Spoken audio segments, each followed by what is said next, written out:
How about the people who had to do the garter belts and the stockings? And yeah, I missed that, thank goodness. yeah, me too. I think I might have tried it once just for experience, but no thanks. Welcome back, all my Courage, Confidence, and Connections podcast fans. This is Janice Debo, your host, as you know, if you've followed me for very long. And my guest today is Paula. And Paula, your last name, I want to have you pronounce your Hochman. Is that right? Hochman. Hochman. Okay, well, I got Welcome to my show. Thank you so much for inviting me. It's a pleasure. Yeah, I'm delighted we finally caught up again, like we were talking about. It's been a while, and Yep, it's great to catch up because you wind up meeting so many people you don't know who you're talking to some days. exactly, exactly. Oh my goodness. Well, let's tell our audience today a little bit about you and where you're hailing from now, and then tell us a little bit about your backstory of where you grew up and all that. Sure, happy to. And I am a master fitness practitioner. Started out in the 1900s as a personal trainer, long time ago. And I am in Clearwater, Florida, where everybody vacations. It is a beautiful place, but I am a Midwestern girl at heart. I'm from Cincinnati, Ohio. And I would say go Bengals, but we're having a rough year. So Oh no. a little rough, but I'm still a diehard fan. Oh. And I am the second oldest of 8 kids. So I had great parents. I don't know how they did it to this day. I always say my mom didn't work, which if she hadn't passed a few years ago, she would not be happy about that. I don't think anybody would want her job having 8 children, but she did a great job with all of us, and we all loved jumping in and taking care of the littles, and we all turned out pretty good. That's amazing. And I thought my mother had it with four of us. So that's wild. Eight kids. Oh, Yep. that's not quite made it to a dozen, huh? Yes. Thank goodness. My cousins had a dozen, so I know what that was like. Wow. Big families on that Yes. side. Yes. Geez, And that's it's great. a blessing when you get old enough to appreciate it. No kidding. Yeah. Sometimes looking back, we're more appreciative than when we're in the moment. Yes, exactly. So did you have a lot of sibling rivalries or did you guys get along? We got along pretty well. My older sister, 11 months older than me, so we were almost like Irish twins. And Oh, the next one down's a year younger, so we were almost like triplets when you look at pictures. And we got along great. And we did share clothes, and we didn't mind that. And then because whoever had the cutest outfit, we had to rotate it. absolutely. And then I say there's always the first four of us because four girls, then a 2 year space, and then my little brother. So he was the one who lucked out because he got to hang out with my dad, and the rest of us were in the house learning how to take care of a home. Oh my goodness. Wow. Yep. That's amazing. And are you guys spread all across the country now, or are you just um I the am the only one in Florida. Everybody else is in Ohio, and they're within 20 minutes of each other. really all of them? Yep, my one niece who married into the family, she says I can understand my her husband had always said to her, if you're from Westchester, which is outside of Cincinnati, you never leave. Because that's where they decided to settle and raise their 4 children. Wow. Oh, that's something else. So yeah, was Florida a culture shock for you or a relief? Oh my gosh. Well, when you move here, you think, well, no big deal. I go on vacation there all the time. Mhm. No, you have to work. And when I moved here, initially I was with corporate America. And I like to say it's back when you wear little black suits or little navy blue suits and high heels and pantyhose to work and try getting in and out of your car every day. Oh my gosh. Yep, been there, done that, and the starched shirt. Yes. I mean, we looked good, right? But We definitely looked good, but boy, when they started to relax the dress code, it was a bit of a relief. yes, throw the pantyhose out the window. I haven't even, I was watching a movie last night, a rather old one, and somebody was putting on pantyhose, and I went, "Oh, I'd forgotten about those things." Oh my, think of the money we spend. Oh, but yeah, you sometimes you had to have 20 in the drawer because you run one, they're gone. Yep. It's gone. Yeah. I don't miss those. I really, No. but you got to think about it now, Paula. How about the people who had to do the garter belts and the stockings? And yeah, I missed that, thank goodness. yeah, me too. I think I might have tried it once just for experience, but no thanks. Mm-mm, not That's at all. so funny. It sounds like we grew up around the same generation of being. I wasn't in the corporate world, but I was in the sales world and I was selling to corporate. So that meant dressing the part. Yep, exactly. Who did you work for? Can you say? I worked for Florida Trend magazine. So Oh, that was one of my dreams in school to work in the publishing world. And I was very fortunate. I achieved that. I was a special projects manager and editor, and I loved it. But I didn't like being tied to a desk. yeah. And it was a lot of hours, and it was taking work home every day. And publishing has a lot of deadlines and a lot of clients, and you keep everybody happy if you want to be successful. Yeah, I can imagine. Now, do you do any writing yourself? I like to say that I'm a great editor still. I edit things I want to read now. I love correcting what other people write. And I actually have been given the opportunity to edit health and wellness books, Oh, which good. I would read anyway. But I was so thrilled that they wanted me to edit them because I got to see them first. Oh, that's fantastic. I've done a little bit of editing myself, but one thing that drives me crazy, and it probably does you too, is on social media when all these crazy abbreviations and misspellings, and not to mention the way people don't use the English language. It's just awful. And It you can't use your red pen on the computer. I mean, I really want to. no, no kidding. Sometimes I want to say, did you not take English? Yes. But my mother was an English major, and so Oh I my gosh. I got schooled in it pretty good. Yeah. Yes. My husband was an English teacher. And the first thing, one of the things that won me over when we were dating is he wrote me a message on a card. And I said, he knows how to punctuate. Yeah. Wow. There's a selling point. Yeah. I That didn't tell him that till after. that is great, Paul. I love that story. But how did you guys meet? Was it in school? No, I showed up to check out this business whose products I represent, and he was there. And Oh, I thought, well, I'll look and see where he's sitting because if I get bored at this seminar, at least I'll make a new friend. And I didn't see him again for 3 months. And he walked into a meeting I was in, and I thought, there's that guy. And it was literally, I could tell I lit up. oh, that is great. I love that story. Good. Yeah, Yeah, and the fact that he could punctuate that was just that was just the the bonus. added benefit. Really. No kidding, I gotta say. I'm telling you what. But yeah, so we both get a little antsy with people that don't know how to use the English language. Yes. Do you need an editor for your Facebook page? Well, somebody could make a fortune doing that. Hmm. Oh, I know. But the people that need the help with it, Paula probably wouldn't hire. And they don't think they need help. Oh no, I'm more of a scanner. I scroll, scroll, Yeah, scroll.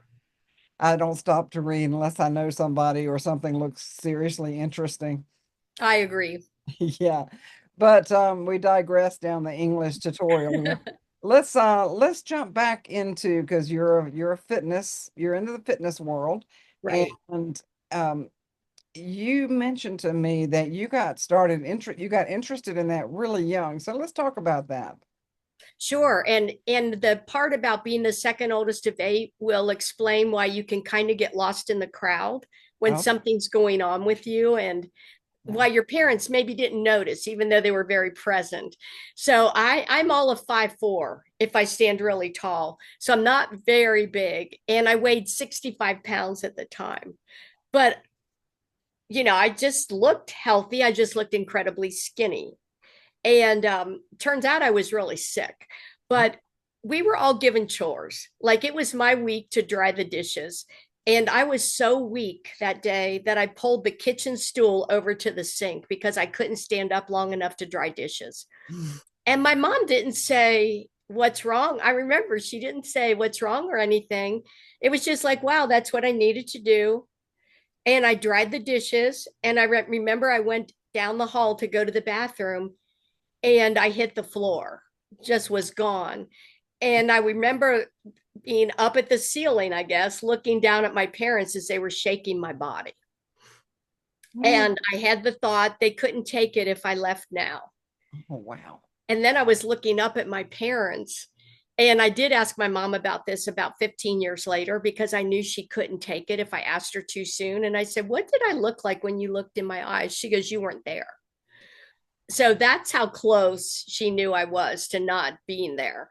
And so we called the life squad. I lived in the country, so our neighbor, Mr. Fruchtemeyer, was the paramedic, and he said she looks okay now. She's breathing, and I would just get her to her doctor. In the next couple days, you would think I'd go to the emergency room or something, but we were tough and lived in the country. So I go to the my pediatrician, and he said you have to go straight to the hospital. Oh, And he said this little girl's very sick. I'll never forget his conversation in front of me. She's very sick. She has rheumatic fever. I had a heart murmur, which is pretty severe. And they said because I had the heart murmur, the rheumatic fever attacked my heart. And pretty back then that was a death sentence. Rheumatic fever was a death sentence. But my parents were told he discovered my heart murmur when I was 9, but he didn't think it was bad enough to make them aware. Now, I'm not saying with what they knew that they could have done anything, but I did get exposed to rheumatic fever. I did ask the doctor, "Can I wait and go to my first boy girl party this weekend?" And I promise you, right after the party, I'll go to the hospital. And he said no. And so I oh, went straight to the hospital. I was in bed for 2 months, not allowed out even to go to the bathroom. wow. And because every time I would get up, my fever would spike. And so then I finally got to go home, and it was in bed for 2 more months. I was allowed to get up to go across the hall to the bathroom. That was my big journey. Oh, But wow. the doctor said in front of my parents that I would maybe live to be 30. And if I lived that long, I wouldn't have much of a life. And you were 12, did you say? Well, mhm. And I remember thinking, because I was raised with manners and to respect my elders, especially doctors. Hmm. And I remember thinking, this old man isn't going to decide my life. But I didn't say it out loud. And my dad went to school with somebody who had just finished his medical school and opened his practice. And Dr. Hanks said, "It sounds totally revolutionary and might not make sense, but the latest studies are showing she needs to work out. Her heart's a muscle. She needs to start building it up." So my parents said, "What choice do we have?" This guy says she'll live a few more years. This guy says there might be hope. And so they followed him. And my exercise was up one flight of stairs a day, up and down one flight of stairs a day. That's all I was allowed to do. Wow. And I just built myself back up, and it worked. But I had to insist with my parents because I had since turned 13. I had to say, "Yes, we have to go find stairs." We lived in a ranch. "Can somebody drive me to go up and down the stairs?" Oh, my goodness. And I survived. I got my whole goal, get a note to be out of gym class the rest of my school years. I got a note to get out of gym class because I never liked it. I And didn't. then I got approved to be on the dance squad for the high school marching band. Oh, my goodness. Wow. Nobody thought maybe she's trying to pull something. So Oh, I would sit in gym class because when you're in gym class, you're supposed to show up. And the gym teacher became one of my best, like mentors, and he knew exactly what I had pulled off. And he thought it was funny actually. But oh, I just kept, and then I just started going I I went to school when there was one person who was really overweight. It wasn't like now where it's such an epidemic. It is. And she unfortunately was my best friend. Oh, So she looked bigger next to me. And so when we were 21, we both signed contracts for the gym. I thought, I'll sign it and she'll go to the gym with me every day. She got a boyfriend and oh, decided to hang out with him every day. So I went to the gym and she hung out and I got hooked. nice. And every single time somebody wanted my help in the gym, even though I didn't work there, I would help them. And finally, somebody said, "You ought to get certified." And that's literally what happened. You ought to get certified. I thought, well, I might as well. I'm here anyway. Wow. That's amazing. What a great story. And to come from, I know I remember people who had rheumatic fever. I was never exposed to it, but I remember how serious it was back then. And you don't even hear about it today. No. You Well, I know, mean, I remember the nurses going up and down. The little girl across the hall from me at the hospital, she had leukemia. ooh, And the nurses looked at us as if, they were sad when they looked at us. And I don't know if she made it because we didn't have Facebook and we didn't have phones that little girls used. So I don't really know, but they told me I would have, by the time I was 30, I'd have to have valve replacement if I made it that long. And I said, no, I'm not doing that. yeah, you just made your mind up. Yeah. And I didn't know that that was a big, excuse me. I did not know. Yes, it's a big deal, but I didn't know how major back then it was Oh, yeah.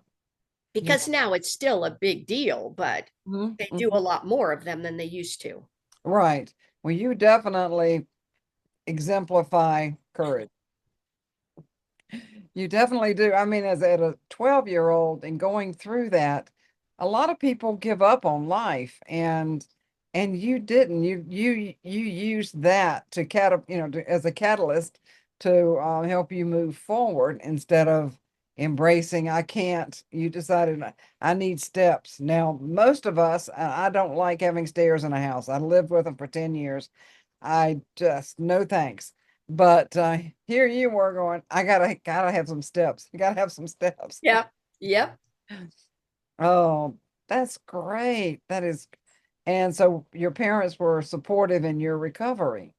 Yes. And my one little sister, she was like 3 or 4. And she said to me recently, she goes, I didn't even know you were gone. Oh, And wow. I'm like, well, there were a lot of us there. But yeah, my parents, but I think because I just did what I needed to do, I think my parents, it was just like a bump in the road. Mm-hmm. You know what I'm saying? It's like they were busy. My dad was trying to provide for a family of 10, and my mom was doing everything she did for all those babies. And Oh my goodness. Yeah.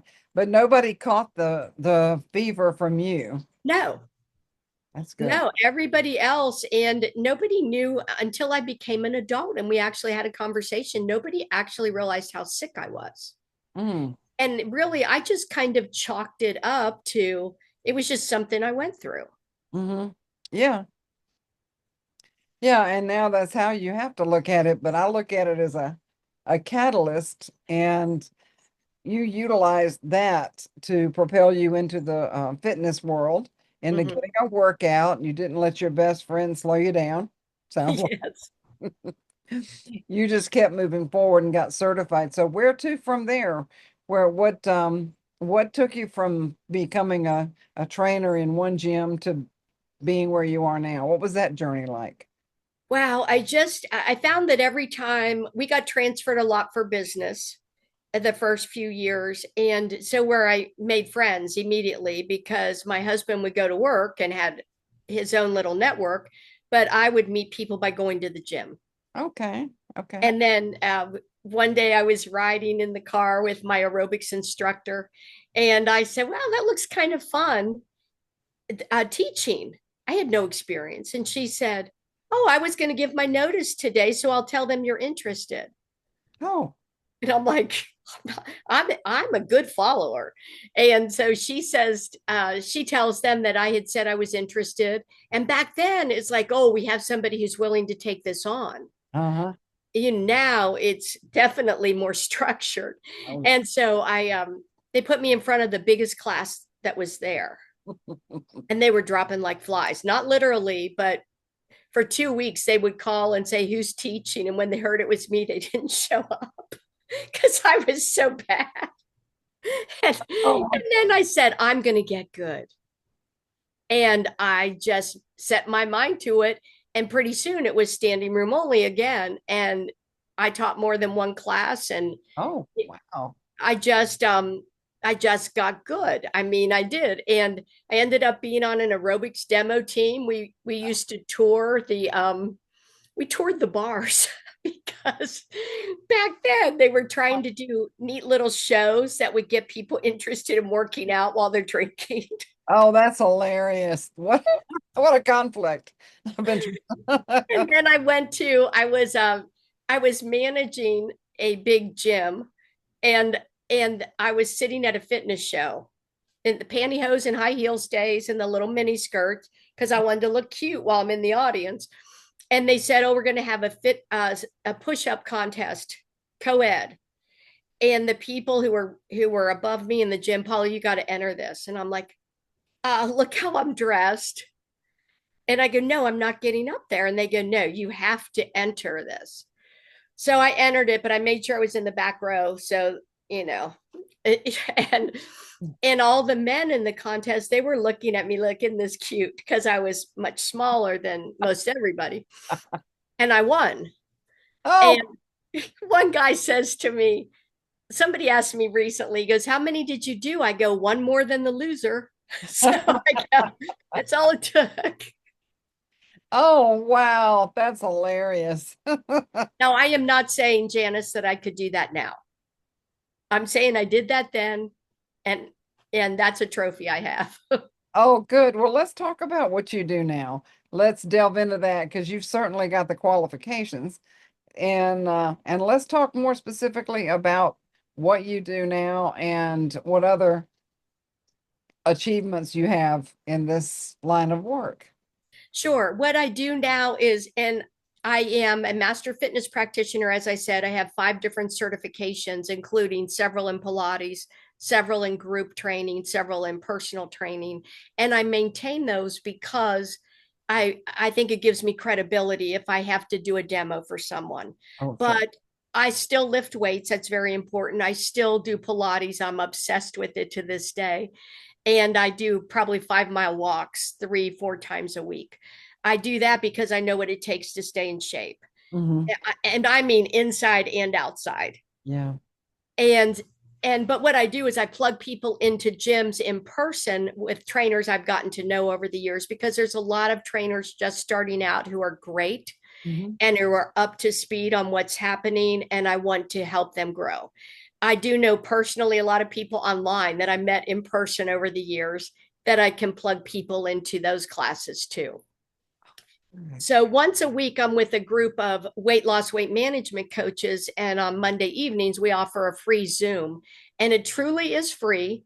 Mhm. And people can pop in any week they want, or they can join us every single week. But tonight's chapter is all about metabolism. I Okay. do that. I'm certified in that division of my company, the company where I represent the products.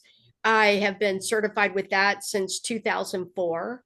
Wow. I am certified to work with health professionals in our Health Professional Institute because, like I said, health professionals have people asking them for help. Hmm. And there are some people online that you don't really know. Nowadays, you don't even know if it's a great AI bot. Right. That's true. Oh, my word. Yeah. So it's important to know who you're dealing with, even if it's online. Hmm. So I do work with health professionals. What is your practice asking for? What would help you grow? What would help you stand apart so that people will come to you, even though it's telemedicine now? Hmm. And nothing wrong with telemedicine. You have to have the credentials, but you don't have that in-person connection a lot of times. That's true. And so I help them grow. One health professional said he went from retailing $10,000 with another product line to his fourth year with us retailing 250,000. My goodness. And it was because the patients got the education, not just you need to take this product, Hmm. but they got the education, they felt better. It helped them hold their adjustments between visits, that type of thing. So I with that company I actually was internet trainer of the year, Oh, which congratulations. thank you. Um, I smile about that because I was as surprised as anybody, but it's all about, can you impart the information so people feel comfortable and can move forward? Hmm. And I really care about teaching people and seeing that light come on. Yeah. And I want them to be comfortable. And I really feel like that was my calling when I got sick. It wasn't just that I got into personal training, but that I was able to see what people needed and maybe they could see that I was coming from a place of caring. True. People can tell. And I really do care. That is great. Wow. So you, it sounds like you have a lot going on. And are you connected with any gyms in Oregon? I know people out there. Good. Okay. Yeah, Excellent. definitely. Well, I'm gonna connect you with some for sure. I would appreciate it. Absolutely. That's what I do. It's all about the connections. Yes. Yeah. Um, and you work out a lot, so you're an example, to say the least. Yeah. And it's all about too, I'm obviously not bulky. and and people still, there's that misconception from women that they don't want to bulk up. Right. When I lived in Dallas, I worked alongside Dallas Cowboys, the Mm, players. And it was because I was in the gym and these big boys were in the gym working out and they wanted to know, what are you doing in here? And they liked that I was in there and I was lifting weights. mm. So we got to be friends. And then one of them took one of the aerobics classes I was in. I said, "What are you doing in here?" He was a rookie and he was hilarious too. And he said, Coach Landry, who was the coach many years ago, he said, Coach Landry said we have to be nimble and we have to be much better on our feet. And he said, an aerobics dance class is going to do it. Oh, wow. I bet that was interesting. Those are That big guy, work. oh, and he would go like this, and I wouldn't have to duck because my head would be right here. Oh, And, but he ended up having a 10-year NFL career with the Cowboys. So it did him very well. oh, that is great. That is great. I bet you don't run into any of those players nowadays, do you? They're all retired. They're all retired. Yeah. Yep. That's great. Well, who are your primary clients? I would say it's somebody who has struggled with their weight and they've tried everything and they're saying maybe I need to just resort to a prescription. And there's a lot of people resorting to prescriptions because they feel at a wit's end or they really don't know what's going on with them. I've Mhm. experienced pre, post, and right through menopause. I do understand how that works. And there's people struggling with that. And they've been told once too often, oh, you get through it, just work out, just eat right. I eat differently than you eat, probably, even though we could both eat healthy, but different things affect us different ways. And so people who are confused about how to eat, people who are confused about why do I even take supplements and how do I know what's a good one? Right. And not just the ones that I educate people on, but I educate in general. Why do you need supplements? What's happened to our food? Oh, that's a big topic for sure. I Big. do 1 hour just on how to read a label. It's gotten really bad. I know that. It definitely has. Well, before we wrap it up, and I love all my guests to give any final parting words of advice or wisdom, encouragement, whatever you want to say. Well, I can tell you that I have experienced because I tested every system that my clients would bring to me before the internet. And I said, nothing can hurt me. It's for 2 weeks. And I was I was not very smart to do that, but now the internet helps you a lot. The bottom line is do your research, reach out to me. I'm happy to answer questions. I have a lot of free information online. I'm on every social media platform under my name. I'm also known on Instagram as the Healthy Wealthy Coach. Nice. And so just reach out. I will answer any question. I'll do a Zoom with you. I love to get people steered the right way and help them be encouraged. Very nice. Very nice. Well, I want to thank our audience for tuning in, and all of your information, Paula, will be available at the end of the broadcast. We'll have that for our audience, and they can reach out to you. And if they have trouble, they can reach out to me because my information will be there too. But either way, if you need help in any of these areas or know someone, be sure and reach out to Paula Hochman. And um, boy, she puts most of us to shame. There's no question. But thank you so much, Paula, for being my special guest today. You're welcome. And thank you for asking me. What a Oh, treat.